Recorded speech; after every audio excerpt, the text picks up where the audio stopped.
Tal, buen día, mi nombre es Carlos Rountree y bueno, este es el videoproyecto en el análisis sobre la protección jurídica de los programas de computadora en México.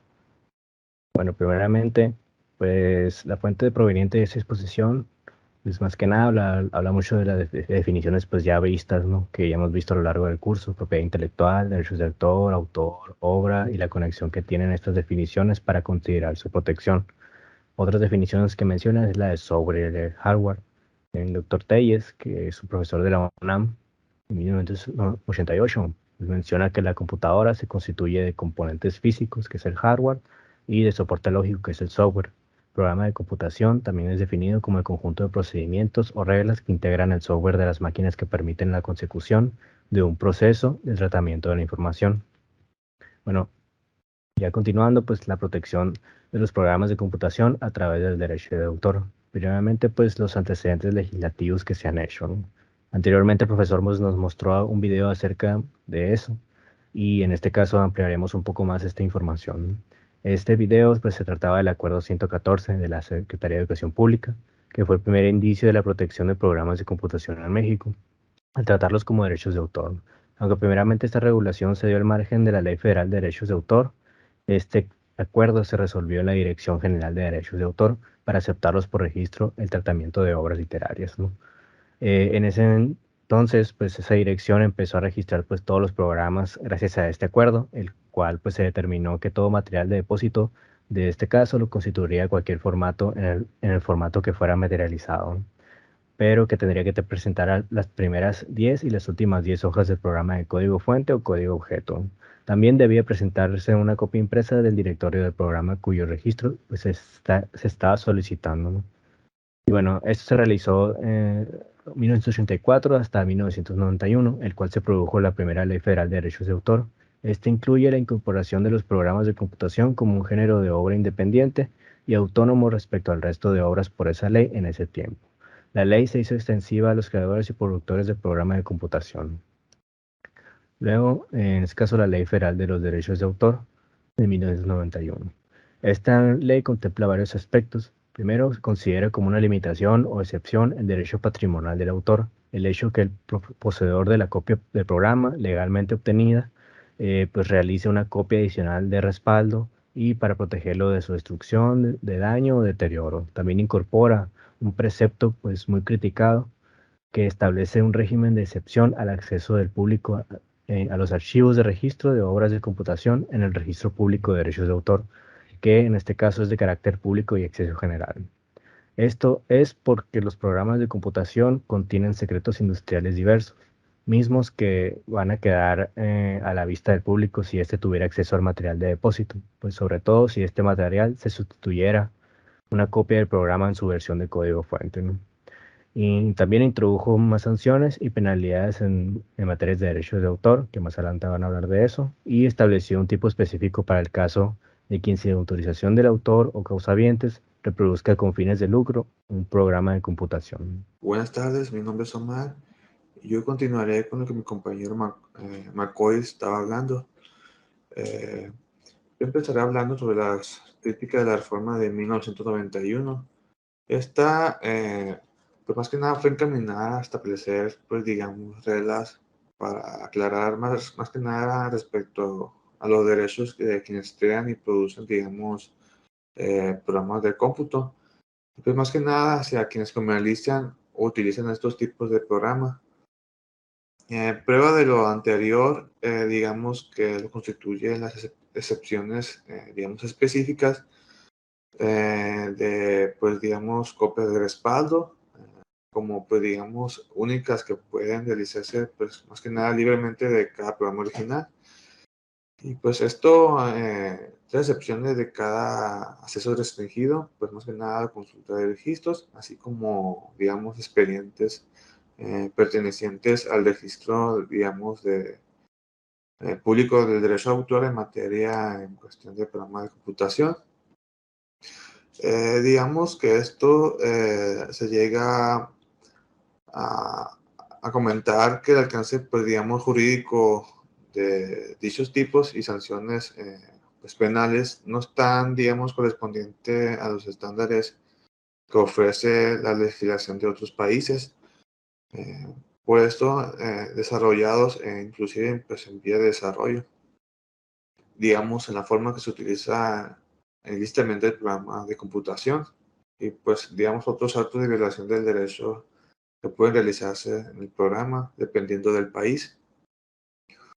Otro sería la sanción penal, la cual la sanción penal pues señala, digamos, la Ley Federal de Derecho de Autor, que por la reproducción ilícita del programa de computación, pues esto llegue a ascender, digamos, de 6 meses a 6 años, digamos, dependiendo del país, así como pues una multa de 50 a 500 veces el salario mínimo general, digamos, prevaleciente, pues digamos, el Distrito Federal del país, en donde se llega a ocasionar la sanción, así como los elementos del lucro, en donde pues digamos que el tercer aspecto de la crítica de la Constitución le constituye, digamos, la intención o el fin de lucro, el cual califica la acción ilícita, digamos, de reproducción del programa de computación, así como el beneficiarse a través de esto en cuestión de venta o algún, digamos, ganancia monetaria.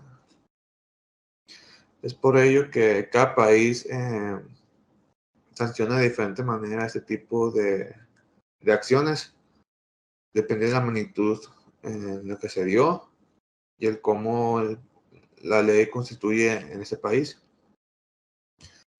Mi nombre es Jaime Jesús León Sáenz y estoy con el equipo 1 y yo les continuaré hablando acerca de la oficiosidad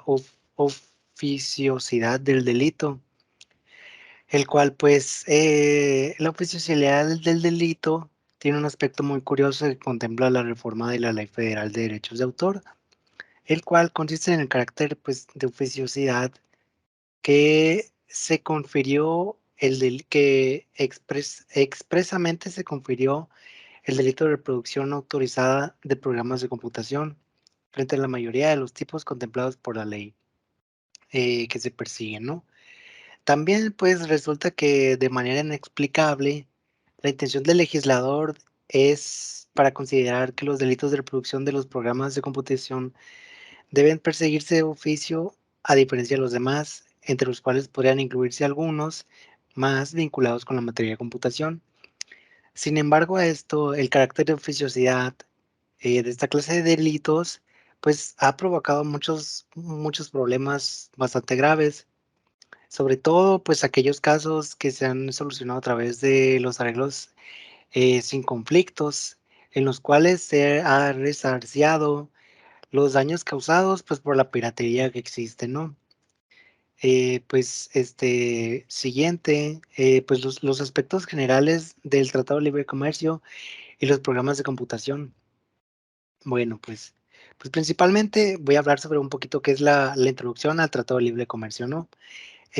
Tratado Libre de Comercio de América del Norte, pues es celebrada entre Canadá, Estados Unidos y México. Comenzó en vigor el 1 de enero del 1994. Esto representa que los compromisos adoptados por nuestro país, derivados del dicho ordenamiento internacional, han cobrado actualidad de importancia. Pues este tratado contempla el capítulo 17 referente a los derechos de la propiedad intelectual, entre los que se consideran el derecho de autor y más concretamente a los programas de computación. Pues además de esto, es posible apreciar que el Tratado de Libre Comercio constituye un instrumento jurídico muy interesante, en el que el campo de la propiedad intelectual busca acercar dos sistemas distintos provenientes de tradiciones y estructuras jurídicas diferentes que derivan del common law. Pues este es un término anglosajón del derecho romano con influencias pues posteriores al derecho francés y español. Pues para lograr dicho acercamiento, el Tratado de Libre Comercio formuló una serie de principios que destacan los del Tratado del extranjero como a los nacionales del país, que le corresponde aplicar una ley determinada y de estándares mínimos que deberá observar las leyes de propiedad intelectual de los tres países, ¿no? Buen día, yo soy Adriel Sánchez y comenzaré hablando del derecho de renta.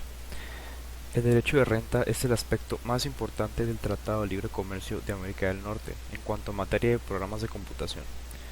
Lo constituye el derecho de renta o rental right, el cual tiene una influencia extremadamente importante en cuanto a programas de computación. El artículo 1705, incisos 2, B y D establecen lo siguiente. Cada una de las partes otorgará a los autores y sus causavientes los derechos que se enuncian en el Convenio de Berna respecto de las obras consideradas en el párrafo 1, incluyendo el derecho de autorizar y prohibir, inciso B, la primera distribución pública del original y de cada copia de la obra mediante venta, renta u otra manera. Inciso D, la renta comercial del original o de una copia del programa de cómputo. El inciso D no se aplicará cuando la copia del programa de cómputo no constituya en sí misma un objeto esencial de la renta.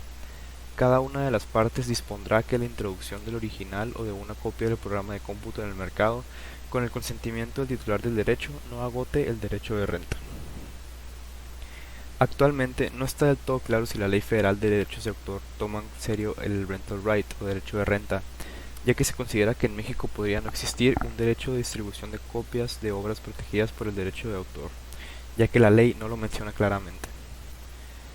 A pesar de esto, se debe tomar en cuenta que la Constitución y la ley tienen en claro reconocer al autor un derecho de uso y explotación en sentido amplio, por lo que se puede llegar a la conclusión que éste incluye el derecho específico de distribución de copias de obras. Lo más importante, nadie con excepción del titular de los derechos de autor sobre programas de computación está facultado para reproducirlos, usarlos o comercializarlos salvo que se cuente con una licencia u autorización. Hay muchos tipos de licencia, dependiendo del producto o programa del que se trate. Sin embargo, a las más comunes se los conoce como licencia Shrink-Wrap y se encuentran más que nada en los programas comerciales para su uso en computadores personales. Estas licencias permiten hacer un número de copias fijo. En general, cada paquete de programa contiene una licencia monousuaria. Esto significa que se permite la instalación del programa en la computadora personal para uso propio. Si se quiere realizar más instalaciones, se tiene que pagar un precio extra cada vez que se realice una segunda copia del programa. Esto depende de cada productor de software. Hay algunos que no dejan hacer copias bajo ningún motivo. A estas licencias también se les llama Full Package o License Package. Y para terminar, existen casos en los cuales se requieren usos múltiples del programa. Por ejemplo, en empresas con cientos o miles de empleados y cada uno requiere usar el mismo programa en su computadora. Para estos casos se utiliza una licencia corporativa, la cual se tiene que negociar con el fabricante de software. Hola, buenas tardes. Mi nombre es Iker Marcor.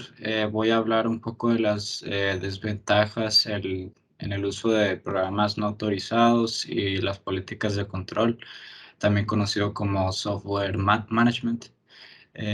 Bueno, como sabemos, algunas de las desventajas de utilizar copias no autorizadas de programas en la computación para una empresa puede ser infringir la ley, el riesgo de que se destruyan los archivos e información valiosa por la aparición de virus, lo cual podría afectar computadoras personales, redes y hasta operaciones automatizadas de una entidad completa.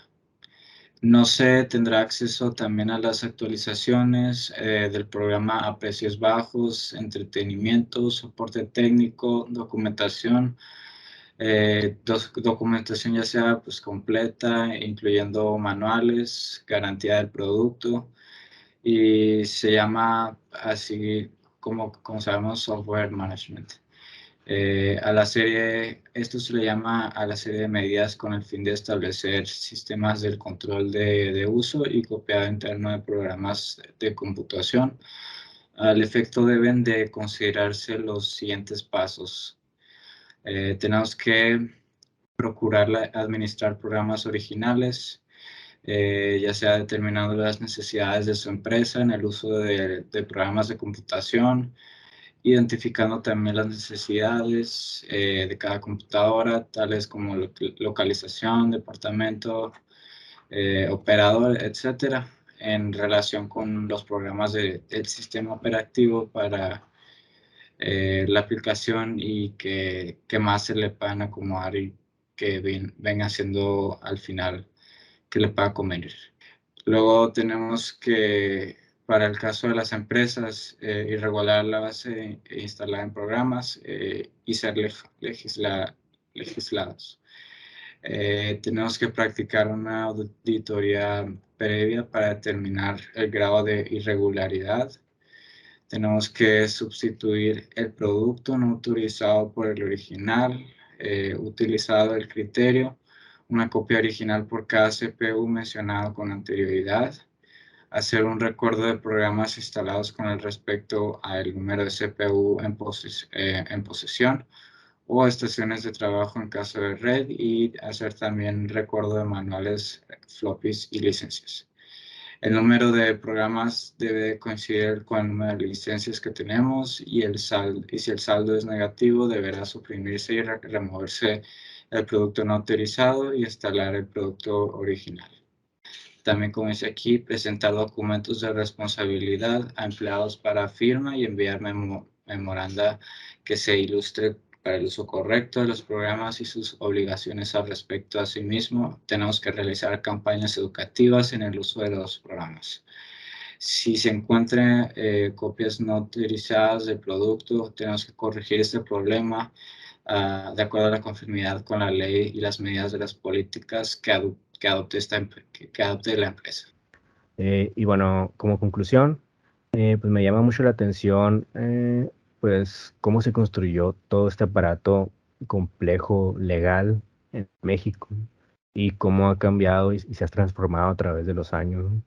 Y pues ya lo hemos visto a lo largo del curso. Yo creo que no nos debemos pues, dejar abrumar por la cantidad de leyes, de reformas, de políticas, licencias y organizaciones que están involucrados al momento en que uno pues crea sus programas de computación, ¿no? Yo creo que vale la pena pues, que todos estemos bien informados o asesorados eh, para no tener descubiertos pues aquellos puntos ciegos, ya sea fraudes o piratería, porque pues la verdad yo creo que los procesos legales hay que seguirlos nada más, ya que pues desde mi punto de vista pues están bien estructurados.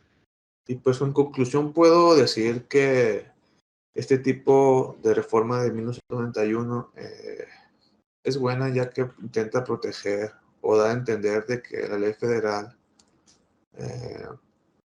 digamos, de derecho de autor, trata de defender los programas de cómputo,